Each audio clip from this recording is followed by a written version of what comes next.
제가 이번에 제 삶에서 전혀 예상하지 못했던 이 일을 겪으면서 다시금 생각하게 된 것은 삶의 연수가 늘어갈수록 저의 인생의 시작도 그리고 또 그 흐름도 나의 인생이라고 이야기하지만 사실은 내 인생이 내 마음대로 되지 않는구나라는 고백이었습니다. 엄밀히 보면 바로 이러한 점들이 내 인생은 내 것이에요 라고 말할 수 없다는 그러한 반증이겠죠. 태어나 보니 한국 땅, 태어나니까 그 해, 그 일, 그 시, 넓은 이 땅 가운데 수많은 선택지가 있었을 것임에도 불구하고 저는 저의 모국도 또 태어난 해도 나이도 성별도 부모님도 그 어느 것 하나 고를 수가 없었습니다. 심지어 저의 이름도요, 제 의지와는 상관없이 우리 부모님께서 지어서 계속해서 불러주셨던 그러한 것이 저의 이름이었습니다. 여러분, 물론 우리 모두는요, 각자의 삶 속에서 많은 것들을 선택할 수 있습니다. 그러니까 지금 제가 말씀드리고자 하는 것은 우리는 무기력한 존재입니다. 주어진 것 다 변화시킬 수 없으니까 그냥 받아들이세요 라는 말이 아닙니다. 제가 나누고 싶은 이야기의 요지는 인생 속에서 진짜 중요한 것들은 사람인 제가 선택했기 때문에 허락된 것이 아니었구나라는 깨달음을 나누고 싶은 겁니다. 그런데 살아가는 성도님들, 저만 그렇습니까? 성도님들의 삶도 그렇지 않으신가요? 지금 이 자리에 있는 우리 모두는 제가 고백했던 것처럼 나의 인생이 사실은 나의 인생이라고 말할 수 없는, 선택할 수 없는 많은 상황과 환경 가운데 태어나서 이 자리에 있습니다. 자, 그렇다면 여러분, 내 것이 아닌 것은 절대 내 힘으로 어떻게 할 수가 없겠죠. 내 것이 아니니까요. 그래서 우리 모두에게는 우리의 인생을 책임지실 진정한 주인이 필요한 겁니다. 많은 장년, 노년 그리스도인들이 좋아하는 찬송가 중에 543장 어려운 일 당할 때라는 찬송이 있습니다. 후렴의 가사는 이러하죠. 세월 지나갈수록 의지할 것뿐일세. 무슨 일을 당해도 예수 의지합니다. 우리 1절만 함께 찬양해 보실까요?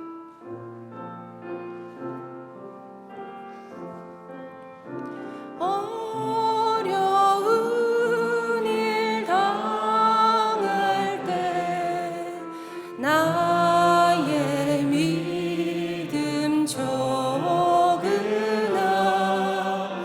의지하는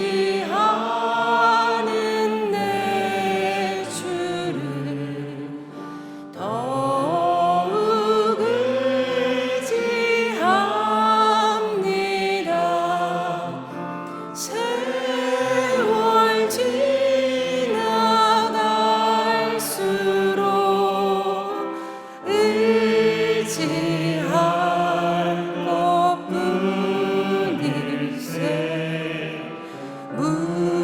무슨 일을 당해도 예수 의지합니다. 아멘. 솔직히 어린 시절에는요, 왜 도대체 어른들이 이 찬송가 좋아하지?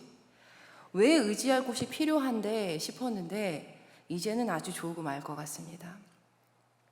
그런데 여기까지 설교를 들으시면 도대체 저 목사가 교회 학교 다음 세대 여름 사역을 주제로 설교한다고 이렇게 했으면서 왜 전혀 다른 주제 같아 보이는 이런 이야기로 설교를 시작하는가 굉장히 궁금하실 것 같습니다. 그래서 제가요, 잠시 저의 어린 시절 이야기를 좀 들려드리려고 합니다.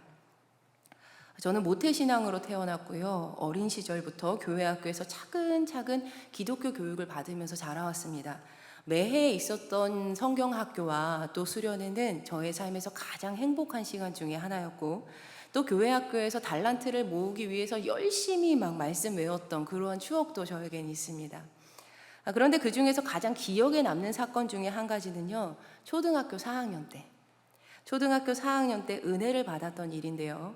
엄마를 따라서 교회 기도회에 참석해서 기도를 막 하고 있었는데 그 기도를 하던 중에 제가 방언의 은사를 받은 겁니다. 초등학교 4학년 때요. 그런데 그때의 기쁨을 이루 말할 수가 없었어요. 어린 마음에 무언가를 해냈다라는 그러한 마음도 아니었고요. 또 방언을 받았다라는 우쭐함도 아니었습니다.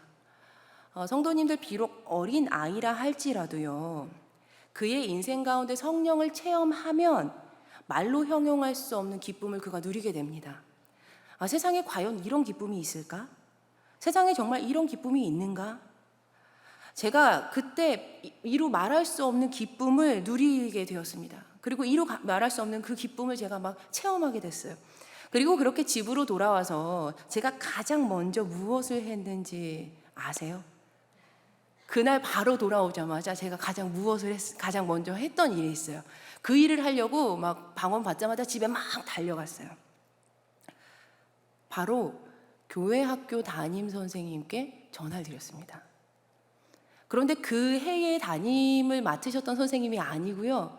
1년 전에 저를 맡아서 담당해 주셨던 그 담임 선생님께 제가 전화를 드렸어요.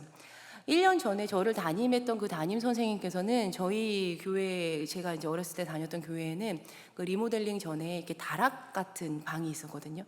매 주일마다 우리 교회 다락방에서 꼼꼼하게 성경을 막 가르치시면서 한 명 한 명 어린이들 눈을 바라보면서 하나님이 예수님 믿니? 오늘 배운 말씀 너 정말 믿니? 이렇게 물어보셨던 그 선생님을 제가 잊을 수가 없어서 선생님 제가 오늘 방언 받았다고, 선생님 제가 오늘 은혜 받고 나니까 선생님이 말했던 그 기쁨이 뭔지 알겠다고 너무 알려드리고 싶어서 가장 먼저 전화했다라고 이렇게 말씀드리면서 제가 전화를 드렸던 거예요. 이렇게 제가 초등학생 시절에 은혜를 받았고 또 성장해서 청소년부가 되었을 때 처음 찬양팀으로 섰던 그날의 일도 잊을 수가 없습니다. 하나님을 이렇게 찬양하는 것이, 선배들이랑 찬양하는 것이 너무 좋았어요. 천국이 따로 없구나, 천국이 진짜 여기구나 싶었습니다.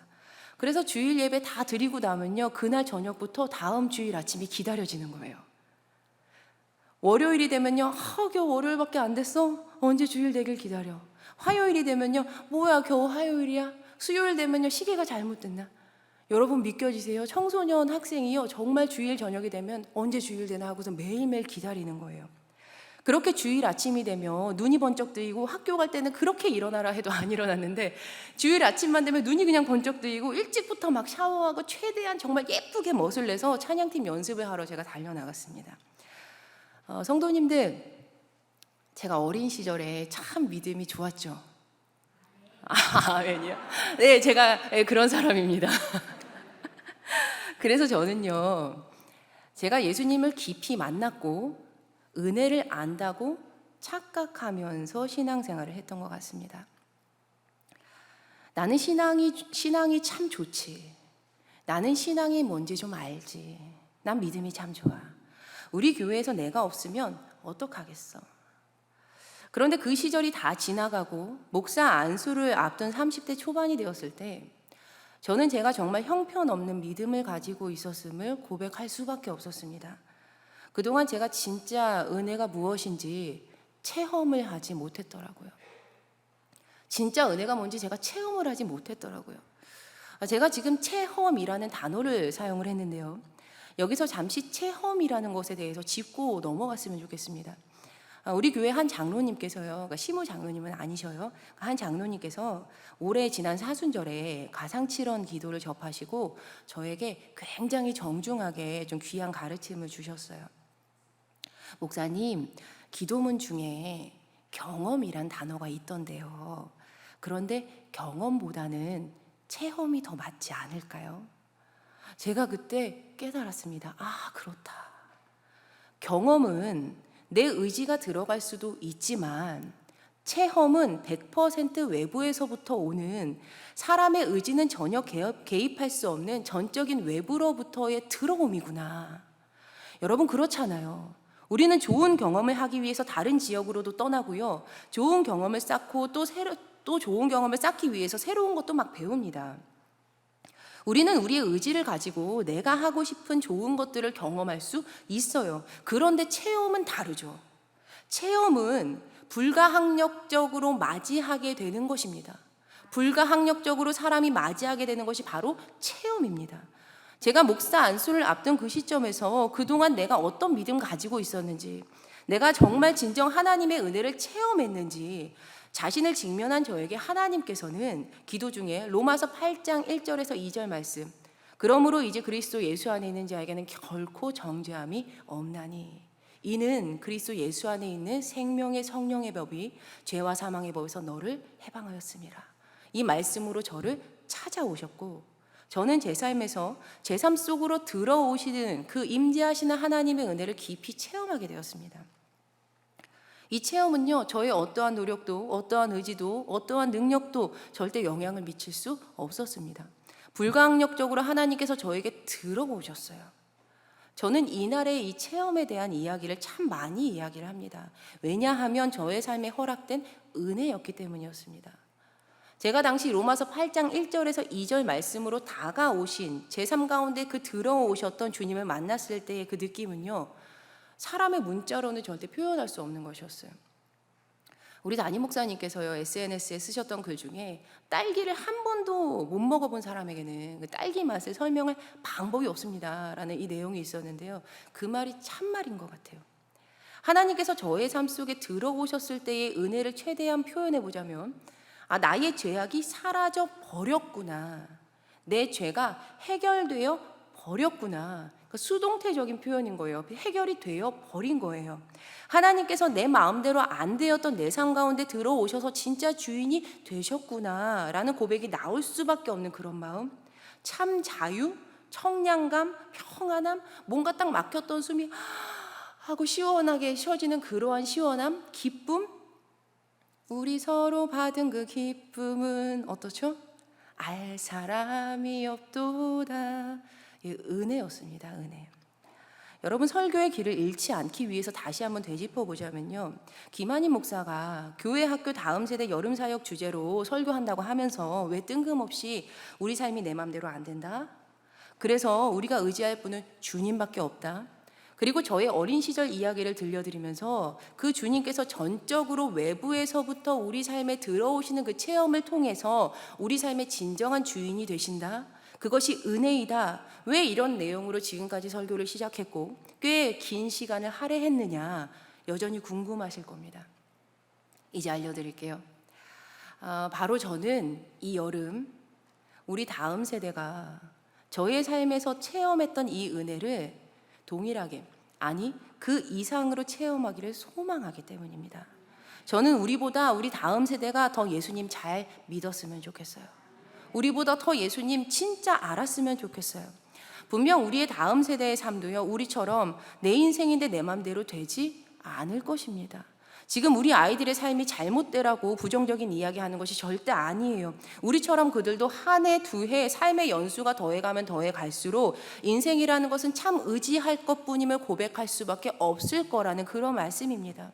그런데 그들이 지금 이 자리에서 예배하는 우리처럼, 그 은혜를 맛본 우리처럼 진짜 누구를 삶 가운데서 의지해야 하는지 체험하게 된다면, 그들의 어떠한 노력 때문이 아니라, 어떠한 모습 때문이 아니라 전적인 은혜로 주님께서 그들의 인생 가운데 찾아오시고 들어오시는 체험을 하게 된다면 과연 그들의 삶이 어떻게 될까요?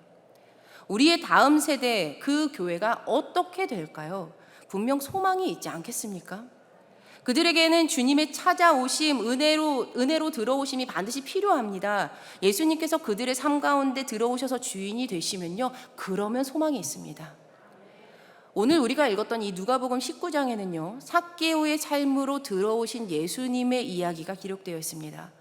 이거는 단순한 삭개오 이야기가 아니고요, 삭개오의 삶으로 들어오신 예수님의 이야기예요. 이 본문 말씀은 청소년부 학생들이 이번 여름에 여름 수련회 때 함께 나눌 주제 말씀입니다. 청소년부 수련회 주제가요, 바로 이거예요. 엔터, 들어가다, 들어오다. 누군가가 삶 가운데 들어온 거예요. 자, 그렇다면 삭개오는 누구인가? 누가복음 19장 2절은 아주 간단하게 그를 소개하고 있습니다. 삭개오라 이름하는 자가 있으니 세리장이요 또한 부자라.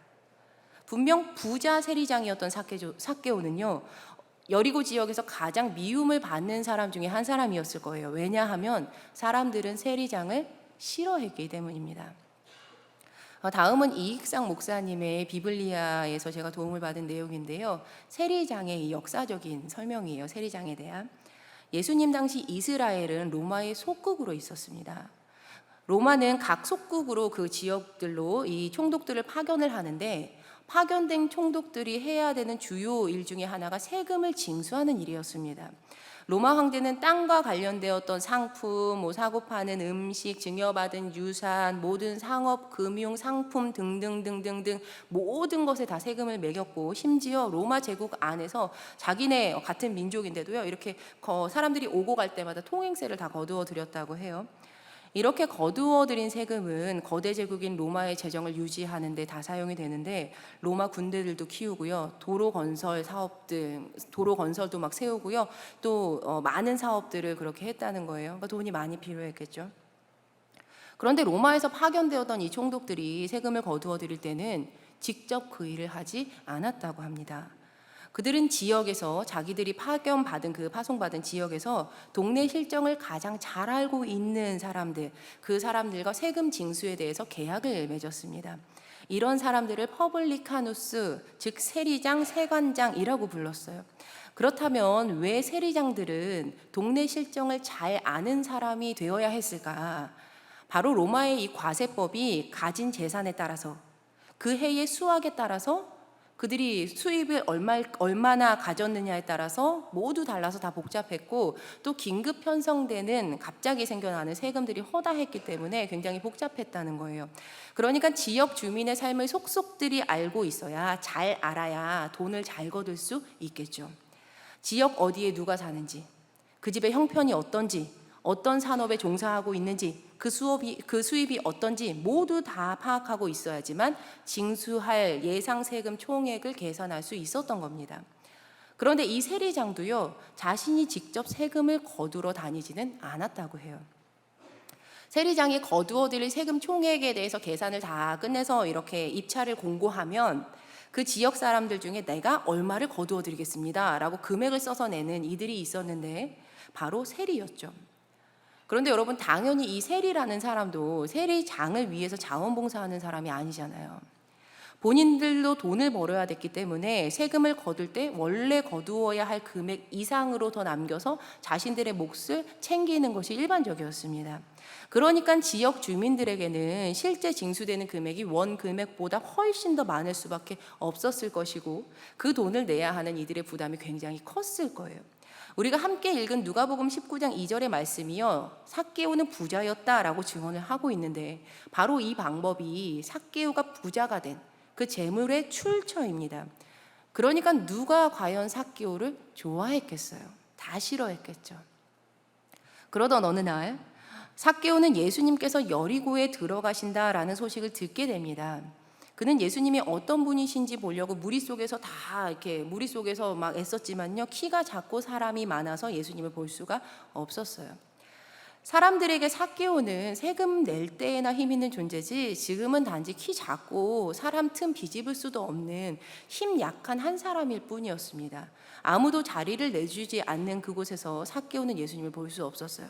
누가복음 19장 3절은 이렇게 증언합니다. 그가 예수께서 어떠한 사람인가 하여 보고자 하되 키가 작고 사람이 많아 할 수 없어. 키가 작고 사람이 많아서 할 수가 없었다. 지금 삭개오가 처한 상황, 이 누가복음 19장 3절에 그려진 상황은요, 삭개오의 삶이 불가능의 벽에 부딪혔음을 시사하고 있습니다. 지금 그는요, 아무것도 할 수가 없어요. 아무리 부자여도요, 아무리 세금 거둘 때마다 그의 권력으로 사람들 위에 군림했던 것 같아 보이더라도, 정작 그의 인생에서 가장 중요한 일이 생겼을 때, 그 예수님을 만나는 일, 영혼의 구원을 받는 일, 그 중요한 일이 생겼을 때 그 모든 것들이 전혀 도움이 되지 않았습니다.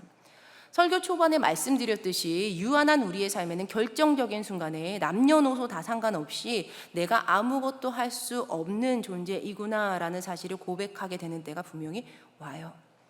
모든 인생 가운데는 그때가 옵니다. 제가 병원에 있을 때요, 제 옆 침상에 계셨던 분이 있었는데, 이제 부산에 사셨던 그 여성분이셨어요. 그 어머니 또래 분이셨는데, 굉장히 저명한 의사 선생님께 수술을 받으셨다는 거예요. 이쪽 뭐 뇌 쪽 수술을 받으셨는데 다시 재발해서 재수술을 받으셨더라고요. 굉장히 저명한 의사 선생님께 수술을 받았어요. 근데 다시 재수술을 받으셨대요. 이번에 수술 받았을 때는 뇌척수액이 흘러나오면 안 되니까 이거를 다 호수에 달아서 허리에다가 이렇게 호수를 달으셔서 무려 4일 동안 절대 침대에서는 일어나서는 안 되는, 그러니까 말이 그냥 다른 사람의 인생이니까 4일 동안 누워 있었구나지, 그것을 옆에서 보는데 절로 기도가 나오더라고요. 그래서 계속 기도해 드렸어요. 그분 모르게 계속 중보하면서 옆에 목사를 두신 이유가 있구나 하면서 그냥 중보해 드렸는데요. 4일 동안 계속 누워 계시는데 참 안타깝더라고요. 여러분, 아무리 유능한 의사라도요, 세계적으로 유명한 의사라 할지라도요, 전신마취 수술 전에는요, 이 수술로 인해서 부작용과 죽음이 올 수도 있다라는 이야기를 환자에게 꼭 합니다. 그리고 가족에게 그래도 수술 받으시겠습니까? 라는 수술 동의서를 받아요. 위험한 수술일수록 2명 이상이 있어야 돼요. 다 받아요. 말 바꾸지 말라는 거죠. 여러분, 이것이 무슨 의미입니까? 인간 한계에 대한 반증이 아닌가요? 지금 삭개오 또한 그 무능한 불가능 그 벽 앞에 서 있습니다.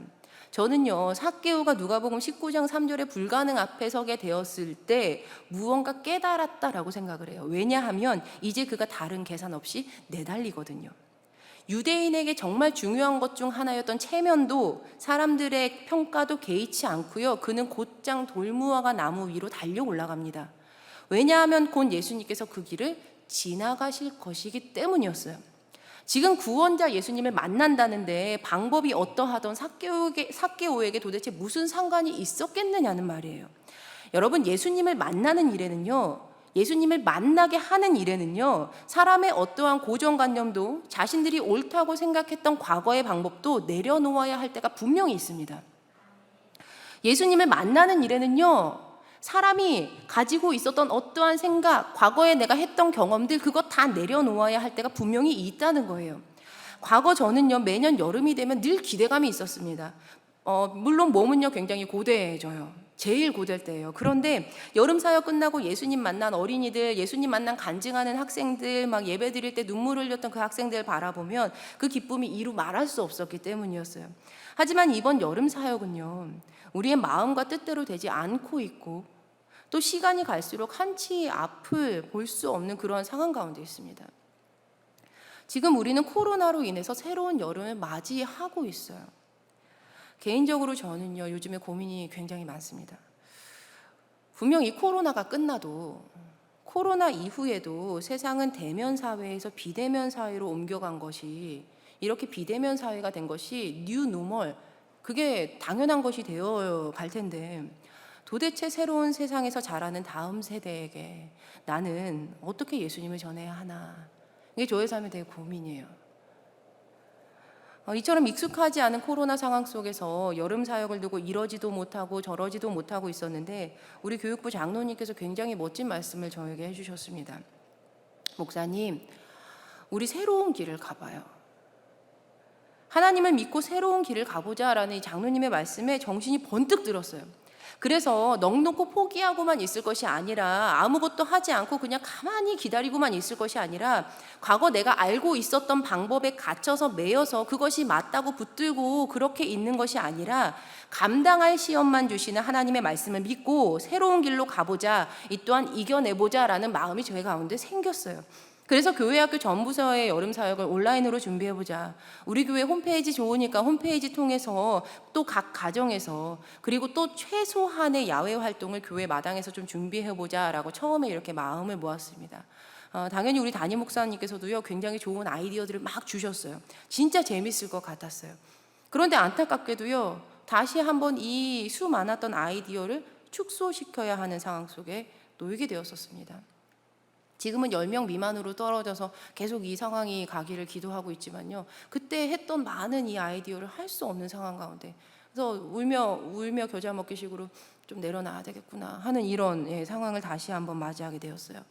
결국 영유치부랑 아동부는요, 온라인을 통해서 각 가정에서 부모님과 함께 여름 성경학교를 가정에서 진행할 수 있도록 만들어서 이렇게 가정으로 보내는 것으로, 또 청소년부는요, 각 반 선생님들과 실시간 화상 채팅을 통해서 그렇게 수련회를 진행을 하는 것과, 또 우리 아이들의 눈높이에 맞춘, 그리고 또 요즘 세대는요 막 10분 15분 넘어가면 영상 막 스킵해서 잘 안 봐요. 그래서 5분 설교로 임팩트 있게 이런 것들을 준비하고요. 수련의 주제곡을 우리가 만들어 보자. 우리 교회 전문가 선생님들과 또 연합을 해서 작사 작곡하는 것으로 이렇게 결정을 했습니다. 지금 보여드리는 사진은요, 우리 청소년부 선생님들께서요, 지난 며칠 동안 학생들이랑 함께 이제 다음 주에 있을, 한 장 더 넘겨주세요. 온라인 여름 수련회를 좀 리허설 해보고 있는 모습이에요. 어떻게 이제 아이들은 편한데요, 우리 선생님들이 힘들어요.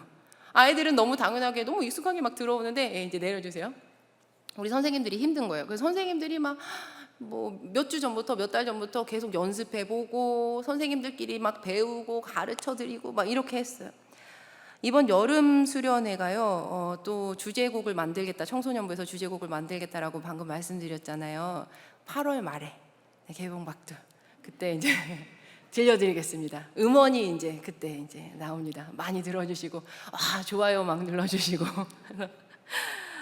여러분, 새로운 길을 가는 것이 쉽지 않고 계획이 계속 수정됐을 때 하나님께서 주셨던 마음은요, 이곳 저곳에서 코로나 이후의 세상에 대해서 많은 정보들이 쏟아지고 있지만 사실 어느 누구도 어떤 사람도 우리의 미래를 온전히 예측할 수는 없다. 하지만 하나님께서는 지금 우리의 상황을 이미 알고 계셨고 가장 정확하게 알고 계시며 모든 것의 끝을 알고 계시는 유일한 분이시다였습니다. 믿음을 가진 우리는요, 미래의 주인이신 하나님의 그 신실하심을 믿음으로 고백합니다. 분명 하나님께서는요, 승리하실 것이고 하나님의 나라와 하나님의 뜻은 이 땅 가운데 이루어질 것입니다. 할렐루야, 아멘.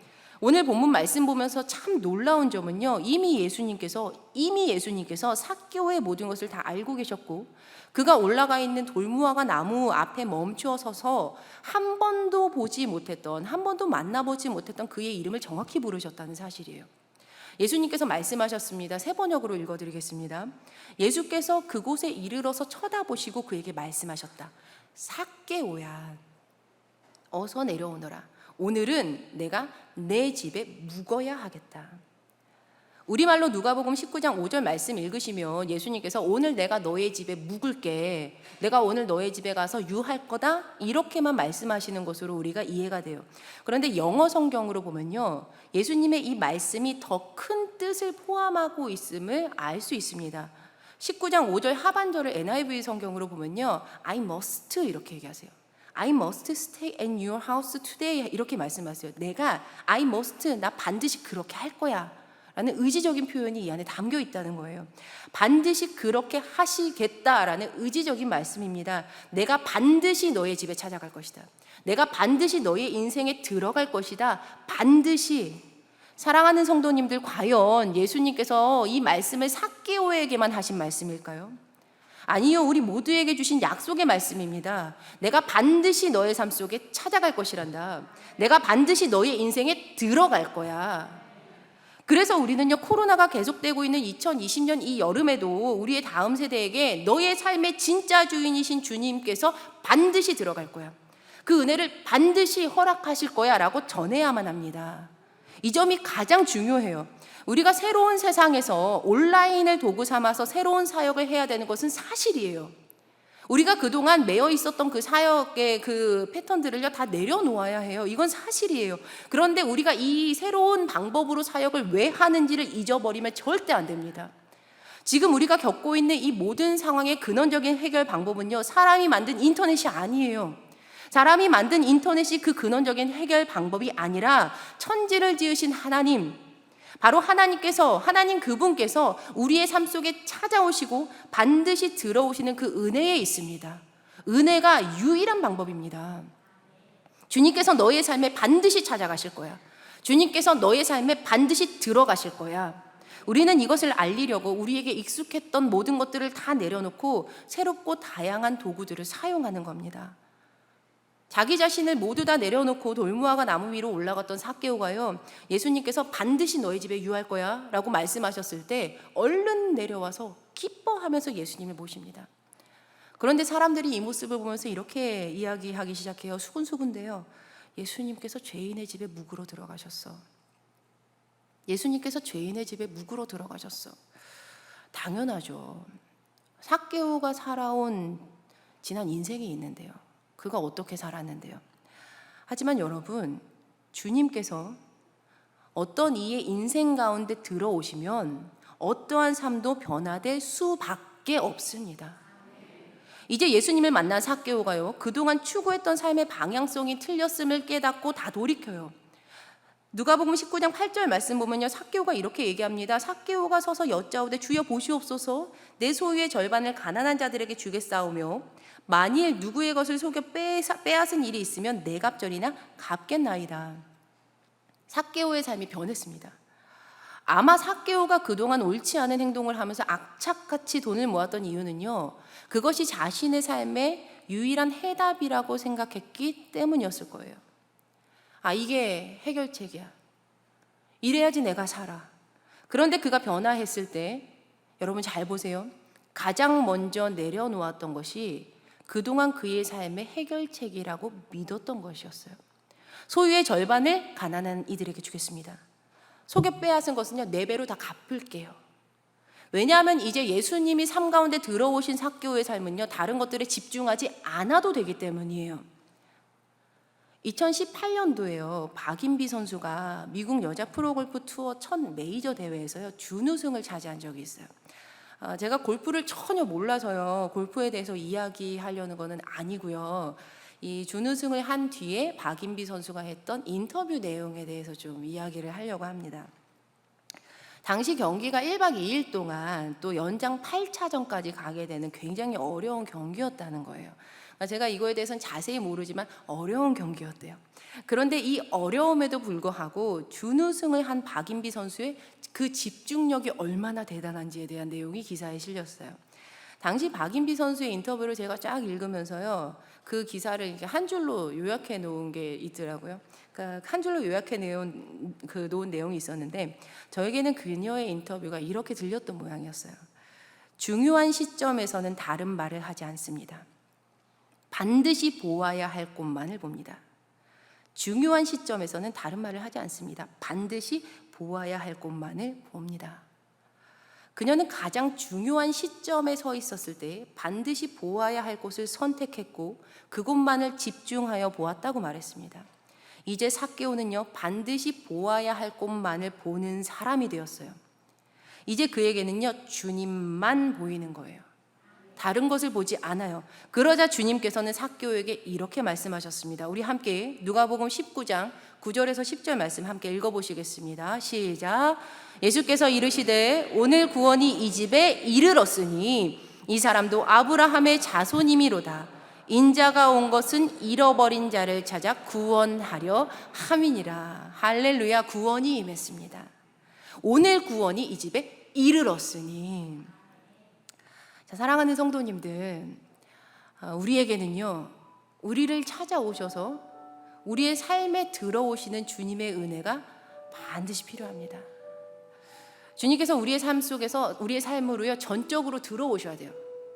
나의 어떠함 때문이 아니고요, 주님께서 내 삶 가운데 들어오셔야 되는 거예요. 그리고 우리의 다음 세대에게도요, 이 은혜의 시간이 반드시 필요합니다. 그래서 이 여름 새로운 환경 가운데 새로운 방법으로 다음 세대 여름 사역이 시작이 됩니다. 낯설기도 하고요, 여러 가지 고민도 굉장히 많아요. 선생님들도 이렇게 해야 될까요? 저렇게 해야 될까요? 무언가를 하고 싶은데 우리가 다 방법을 모르잖아요.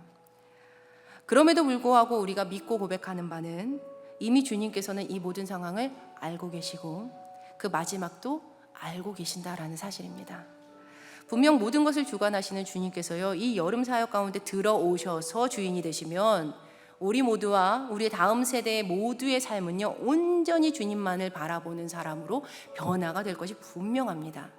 그러니 이 사역을 위해서 기도해 주시고요, 또 각 가정의 자녀들에게, 또 손주 손녀들에게, 동생들에게, 후배들에게 이번 온라인 여름 성경학교 또 온라인 여름 수련회 참석하자. 야, 너 참석해야지. 당연히 하는 거야. 라고 권면해 주시기를 부탁드려요. 특별히 이 자리에 학부모님들 계시죠. 우리 교회 학교 어린이들 학부모님들. 학부모님께서는요, 교회 학교 사역에 꼭 동참해 주셔야 돼요. 청소년부 부모님들도요. 야, 너 그 줌으로 한다는데 너 들어갔냐? 뭐 방법은 리허설 해봤냐? 하고 꼭 관심 가져주셔야 돼요. 교회만 우리의 자녀들을 깨울 수가 없는 세상이 왔어요. 우리가 그동안 가정과 교회가 연합해서 자녀를 양육해야 된다라고 얘기했는데, 솔직히 교회가 더 많이 자녀 양육하는 이걸 가지고 왔었잖아요. 더 많은 에너지를. 근데 이제는 그럴 수 없는 상황입니다. 우리 학부모님들 반드시 교회에서 부탁드리는 활동들은요, 자녀들과 꼭 해주시기를 부탁드려요.